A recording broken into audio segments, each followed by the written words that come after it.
प्रमुख रूप से लिया जाता है। उस समय लड़ाई धर्म की ही थी, लेकिन इस लड़ाई में दोनों धर्मों के कुछ राजा और सेनापति औरंगजेब और मराठा साम्राज्य के समर्थन में भी बट गए थे और उन पर गद्दारी के आरोप लगे थे। और जैसा हमने आपको कहा, गद्दार तो हर जगह थे। गद्दार हिंदुओं में भी थे और गद्दार मुसलमानों में भी थे। लेकिन इसका मतलब यह नहीं था कि औरंगजेब हिंदुओं से नफरत नहीं करता था, हिंदुओं से प्यार करता था। इसके अलावा यह दावा भी भ्रामक है कि औरंगजेब के शासनकाल में भारत की जीडीपी सबसे ज्यादा थी।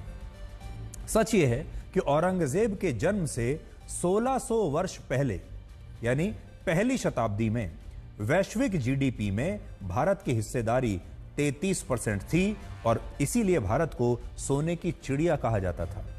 आप सोचिए, ग्लोबल इकोनॉमी में, दुनिया की अर्थव्यवस्था में भारत की हिस्सेदारी, अकेले एक देश की हिस्सेदारी 33% की थी। लेकिन इसके बाद यह लगातार कम होती चली गई।